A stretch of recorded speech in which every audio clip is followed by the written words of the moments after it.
Hi, my name is Lutza, Lutza. I am a humanitarian, a model, an actress, producer. In general, I love working for the community. That's what my passion is. And my story started in Brooklyn, New York, born of two Haitian parents from Haiti. And my mom is from La Plaine, which is Quedebouquet. My dad is from Port-au-Paix, which is a part of Haiti. At 3 years old, I was sent to Haiti and I grew up in the culture of Haiti. So I would say I'm more Haitian than anything else because I do understand the culture very well. And that's where I was raised, and that's who really helped me become who I am as a person, as a woman.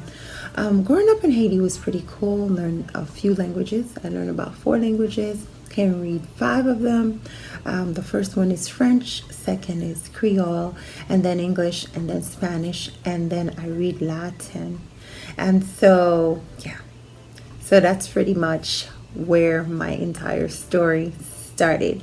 And I was taught a lot. I was raised like a warrior, being able to sustain, maintain your composure no matter what atmosphere you're in. And so that's how I was raised. I was raised to know that a man should be more than the shoes that he wears. I remember my mom's aunt who raised me, she used to say, if you don't see yourself ending up with a man, don't kiss him. And that's quite instrumental to hold on to. So I've been holding on to that, which she said. And she always would say, if the old people knew what if the young knew what the old people know, if the old knew what the young don't know. And the little thing that she would say, I'm just translating. I kind of held on to these things. After Haiti, I moved back to New York, finished high school, went to all girl high school. It was a Catholic high school, St. Edmund High School in New York on Ocean Avenue. And it was all girls. And so my parents did their best to keep me away from the boys, to keep me away from trouble. And they provided for me a very decent life. When I moved from Haiti to New York, I had, there was a servant at the house, because that's what I was used to in Haiti, who would cook, maintain the rooms, make sure we are clean and things like that. But, we put that servant through, yeah. She would cook, I go out and go buy Chinese food. But after that, it was time for me to move to college. And when I had to move to college, I didn't want to be in New York, didn't like the cold. So I ended up picking between California and Miami. So I picked Miami, and we all moved to Miami. Around that time, my parents were getting divorced. When I moved to Miami, finishing college, and an opportunity came, I ran into this lady, and she gave me an agent's number. Her daughter had an agent because her daughter was a model. She's like, you look like a model. And she gave me the number. So I called my agent. My first agent was on South Beach. So I started to go on casting calls and so forth and so on. One agent to the next agent to the next agent. And next thing you know, I'm kind of like, I want to do more than just modeling. And I get a call. I was asked to write a press release for White Club Jean about the independence of Haiti because the 200 years was coming up. I said, oh yeah, I'll do it. And as I'm doing it, I'm researching because I want it to be relevant. And I ran into documents on top of documents. I felt a call to do this documentary film. And so I asked a friend, I said, I want White Club to do this docu-film. And I'll do all the work. I just need him to be part of it. He said, no, he's not going to be interested in that. So I ended up doing it myself. And around that time, prior to that time, I was not feeling my best. So I went to Haiti trying to figure out what was wrong with me. They took me to a magician, voodoo priest, trying to figure out what is wrong with me. One said, I think it was a Mason. He said, I need to wear a necklace because if not, I won't be on earth. And I was like, oh my gosh. Then I had to wear a scarf. And then I was like, okay. When I went back to the state, I didn't want to wear either one of them. And so I prayed really hard because I was introduced to Jesus when I was in Catholic school in Haiti. And I prayed Jesus. He told me, no, I don't deal with attachment. And I wore the scarf on. And one night, I think it was Wednesdays or Tuesdays, and I saw this explosion in the heavens. And I saw big bowls of fire hitting the earth. And I heard, convert, convert. At that time, I was dating this guy. And he was Baptist. He introduced me to his Baptist church. I went to the Baptist church, got baptized. Literally, I felt the power of God bigger than this earth came upon my body and healed me. And after that, then I started to work on this docu-film, which is called Haiti Through My Eye. And on that project, I met everybody. When I worked on this project initially, who did the premiere of my project is Louis Oliver, successful marketing and promotions company. So for me, which is super big promoter in Miami. He does A-list releases and premieres. He's an ex-Dolphin player. I shared it with him. He's like, we're going to do something special. He did the premiere for me. And then I kept on moving. BET did a story on it. Fox did a story on it. I got, I think, 2 covers out of it. Different stories in different magazines. And then that was basically a big project for me. I work on this project for literally 7 years.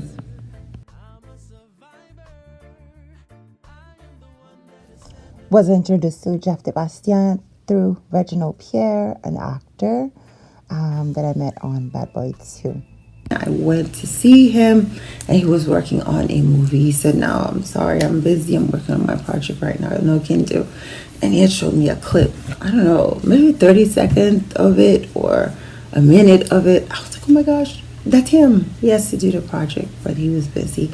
So I called one of my mom's servants overseas. I said, oh, I have this guy. I want him to do what he told me. He's busy. She was like, you have to do this project. You want to do it so bad. I'm going to pray for you. I'm going to pray. I'm going to pray for you. I'm going to go to the mountain and meeting of prayer. I'm going to pray for you. Later than that, I was laying on my bed. I was like, oh, this is going to take a lot of money. But I also took a loan on this property that my mom had purchased us. And as I'm laying on my bed to do the project, as I'm laying on my bed, and I felt I was on my 2 feet. From my belly and was laying on my bed. Next, I'm on my 2 feet and I heard go. I was like, what? So I ran to the phone. I called him and I called Jeff Sebastien. He said, you know what? I'm going to go with you. Last night, I heard a voice said, if you don't do anything else, do this project with her. Go. So that is how Haiti Through My Eye came about. We went to Haiti at a very serious time, and but I knew God was with me, so I was not scared. And we worked on it. It was beautifully done. It's and we spoke about it. I met up with Mr. Bastien many different times, and he said, you know what, let's go. And we came back. The project was beautiful, and I was like, just give me 30 seconds of everything we did. I needed to go to work because I was so passionate about this project. So I went. He gave me the 30 seconds. We got to it. Then I flown to New York. I was everywhere with my 30 seconds of promo, and we gotten so much done. I was able with a PR that I was working with. We got to get me a story, Fox to get me a story. I had gotten an interview with NBC, and it was just it was like we were keeping them going and doing things. I got I think about 2 covers for this project. I ran from the time I heard go. I ran for 7 years, never stopped. And then after that, my gosh, I did a couple more premieres. I've gotten the help of literally one of the top promoters in Miami Beach. So it was quite amazing. And, in the process of all of it, I had this project is kind of evolvement of my person also. I had to learn a lot because I don't like to depend on people to do things. I'm so independent and it's not good. So along the way, some people I've allowed to help me. Some people try to help me and I'm like, no, I got it. I remember this time there's this guy I totally love. I know him forever.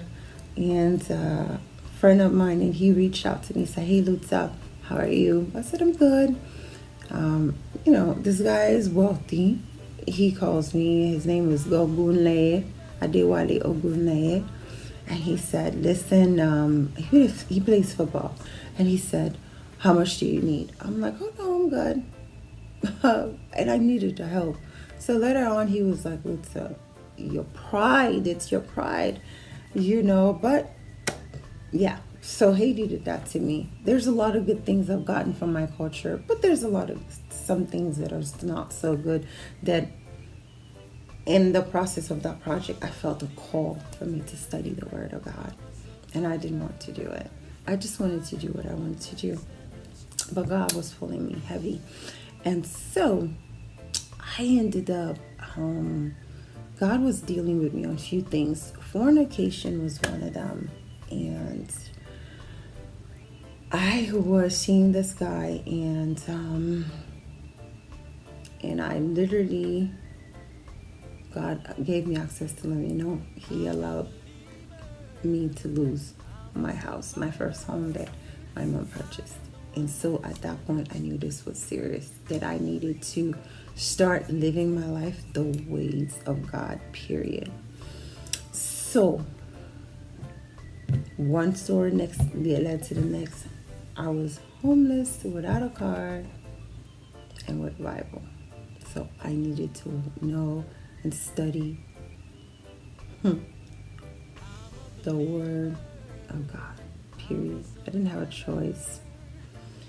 And so at that point, the Bible was born in my life. I was all Bible. Days on top of days, the Bible was born in my life. I became a student of the Word, and I never departed from it. Whether I was doing good or whether I wasn't doing good, whether I understood what I was reading. One time I remember I told one of my prayer intercessor prophet, and it's so funny because God assigned this prophet. She was a prophetess, okay? I pray God for something, she comes and answer it. And my initial interaction with her was, she was trying to get to me. And I was like, listen. And she was a young prophet. So for me, I didn't receive her well. I was like, I've been in the church way before you, and then you coming and telling me this I need to do. So it didn't sit, but God was teaching me humility. And so what he allowed to happen is she would minister to me, and I would read the Word, and in the Bible, I didn't get it. I was like, and I told her one day, I said, I'm reading these things, I just don't get it. She said, keep reading, keep reading, keep reading. I said, all right, cool. And there came a point where she said to me, well, you're going to have when people, kids have tricycles and they have the little assist wheels. God is about to remove the assist wheels, and is removing the assist wheel. You're going to have to ride this bike by yourself. And so at that point, she told me God was disconnecting her with me so I can learn to listen, to hear him well, and to understand gospel. And he did just that. So I've spent thousands and thousands and thousands of hours in the Word of God. He speaks to me clearly. He speaks to me very clearly, like a friend would speak to a friend. And and most important is to stay in his ways. And so that I understood very well. In the industry, I've met a lot of people. Some I can say I've met a lot of people, and in the teaching and the lesson allow me to identify who's a friend and who's not. I've had people that I've met who became close to me, and then I had to detach from because it was no longer where God wanted me to be. Well, what are the celebrities I've met? I've met celebrities. I've met a lot of people.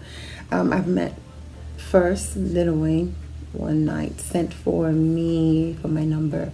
He called me the next day. We became really cool. Every time he would change his number, he would send me his new number. I went to his house. We hung out. He was very respectful towards me, I have to say. Very respectful towards me. He wanted me to kind of, be with me. I didn't want that. And I said no. So I said we could be friends. Met Rick Ross. Actually, I wanted to talk to Rick Ross because I wanted to do music with him. I ended up going to his house. We hung out. He saw my work. And then we worked out together. And he wanted me to be, with him. I didn't want to do that. So I saw him later on at a BET Award. He wasn't even talking to me. So, sometimes it happens. One thing that I've had to experience in the industry is, I've had people say, "Oh, she think she's better." I don't think that I am better. I do know that I have a culture, a background, a place that I'm from, a type of a family who raised me a certain way, and there's just standards. It doesn't matter how rich you are. If that's not where I am, I'm not going to do it because this is where I've grown to be. This is how they raised me to be. I'm not going to do it because you're rich, you're famous. How do I feel about you? That's more important to me. And so, I've had friends that I've had confrontational with, powerful friends in the business. I met people who's helped me. I have people like Stacy Mossop and Andrew Mossop who had a production company. Whenever she would call me, I know I booked the job. So I worked with their production company, and they introduced me to Mona Scott, which is the producer of Love and Hip Hop. And later on, I met Mona through her friend Stacy and Mona's mom. She's Haitian, and they're Haitian. So I flown to New York, go to meet with her to show her my project, my docufilm, and she saw it and she was impressed. She was like, "Wow, what inspired to do this?" She took time out, watched it, and then later on we would become more cool. She invited me to her wedding in New Orleans. So I stayed with them in her mansion where she was staying. And so I got to be very familiar with her. And she always, Mona always treated me nice. Whenever I call, I say, "Hey, Mona, how are you, love?" And she's like, "Lutza, how are you? What's going on?" And she was always nice to me until one day I reached out to her and I said, "Hey, Mona, the work with the shows you're doing, the Love and Hip Hop, it's not really helping the community, the Black community." She didn't like that. And so she was like, "I can't believe you called me on this." And she didn't want to talk to me. And so I felt bad. So later on, I called her and apologized. For me, it's like if we're friends, we're family. I think that's what we do. We look out for one another.